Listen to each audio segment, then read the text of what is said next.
Hello every one, എല്ലാവർക്കും നമ്മുടെ 21 day ചാലഞ്ചിലേക്ക് സ്വാഗതം. ഇന്ന് നമ്മുടെ 2ാം ദിവസമാണ്.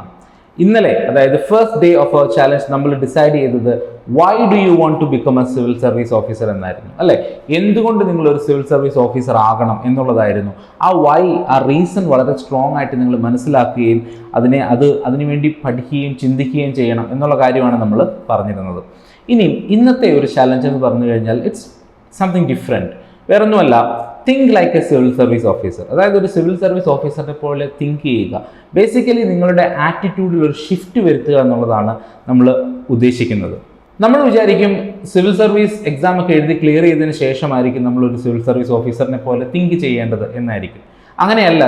നമ്മൾ എപ്പോഴാണോ ഈ ഒരു എക്സാമിനേഷനെ പറ്റി ചിന്തിക്കുന്നത്, അല്ലെ എപ്പോഴാണോ ഇങ്ങനൊരു ആഗ്രഹം നമ്മുടെ മനസ്സിൽ ജനിക്കുന്നത്, ആ ഒരു സമയം മുതൽ നമ്മൾ ഈ ഒരു ട്രാൻസ്ഫോർമേഷൻ തയ്യാറായിരിക്കണം. നമ്മളുടെ ഒരു ആറ്റിറ്റ്യൂഡിൽ ഷിഫ്റ്റ് ഉണ്ടാക്കാനായിട്ട് തയ്യാറായിരിക്കണം. അപ്പോൾ നമ്മൾ ഒരു സിവിൽ സർവീസ് ഓഫീസറിനെ പോലെ ചിന്തിക്കേണ്ടി വരും, പ്രവർത്തിക്കേണ്ടി വരും, സംസാരിക്കേണ്ടി വരും, ബിഹേവ് ചെയ്യേണ്ടതായിട്ട് വരും. അപ്പം ഇത് നമ്മളെ ഒരുപാട് ഹെൽപ്പ് ചെയ്യും. കാരണം നിങ്ങളുടെ ഒരു വിഷന് വേണ്ടിയിട്ട് അലൈൻഡ് ആകുന്ന രീതിയിലാണ് നിങ്ങൾ പ്രവർത്തിക്കുന്നത്, അല്ലെങ്കിൽ നിങ്ങൾ ചിന്തിക്കുന്നത്. അപ്പോൾ അതുകൊണ്ട് തന്നെ നമ്മളുടെ ആ വിഷനിലേക്ക് എത്താൻ നമുക്ക് കുറച്ചും കൂടി എളുപ്പമായിരിക്കും. മറ്റൊന്നുമല്ല, ഒരു സിവിൽ സർവീസ് ഓഫീസറിനെ സംബന്ധിച്ചിടത്തോളം ചിലപ്പോൾ ഒരു ഡിസ്ട്രിക്റ്റിൻ്റെ തന്നെ ഹെഡായിരിക്കും അദ്ദേഹം, അല്ലേ? ആ ഡിസ്ട്രിക്റ്റിൻ്റെ മുഴുവൻ അഡ്മിനിസ്ട്രേഷൻ നോക്കി നടത്തുന്ന ആ വ്യക്തിയായിരിക്കും. സോ ആ റെസ്പോൺസിബിലിറ്റി നിങ്ങളൊന്ന് ആലോചിച്ച് നോക്കുക. ഒരു ജില്ലയുടെ മുഴുവൻ ഭരണം ഏറ്റെടുക്കുന്ന ഒരു റെസ്പോൺസിബിലിറ്റി നിങ്ങളൊന്ന് ആലോചിച്ച് നോക്കുക. അതേപോലെ നമ്മുടെ ജീവിതത്തിൽ വരുന്ന ഓരോരോ ചെറിയ കാര്യങ്ങളിലും ഡിസിഷൻസ് എടുക്കാനായിട്ട് ശ്രമിക്കുക. ആ ഡിസിഷൻസ് എടുത്താൽ മാത്രം പോരാ, അതിൻ്റെ ഫുൾ ഓണർഷിപ്പ് എടുക്കാനായിട്ട് നിങ്ങൾക്ക് സാധിക്കണം. അതിൻ്റെ ഫുൾ റെസ്പോൺസിബിലിറ്റിയും എടുക്കാൻ നിങ്ങൾക്ക് സാധിക്കണം. അങ്ങനെ ചെറിയ ഷിഫ്റ്റുകൾ നമ്മുടെ ആറ്റിറ്റ്യൂഡിലും നമ്മുടെ ചിന്തകളിലും നമ്മുടെ പ്രവർത്തികളിലും വരുത്തുമ്പോൾ നമുക്കൊരു സിവിൽ സർവീസ് ഓഫീസറിനെ പോലെ ബിഹേവ് ചെയ്യാനായിട്ട് സാധിക്കും.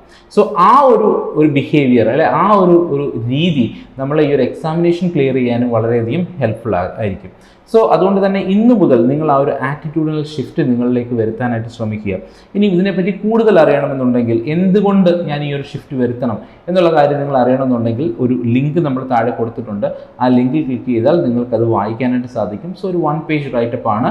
Y you need to behave like a civil service officer എന്നുള്ള കാര്യത്തിൽ വളരെ കൃത്യമായിട്ടുള്ളൊരു റൈറ്റപ്പ് തന്നെയാണ് നമ്മൾ കൊടുത്തിട്ടുള്ളത്. അത് നിങ്ങളൊന്ന് വായിച്ചു നോക്കുക. സോ ഇതാണ് നമ്മുടെ 2nd ഡേ ചാലഞ്ച്. എല്ലാവരും ഇത് ഫോളോ ചെയ്യുക.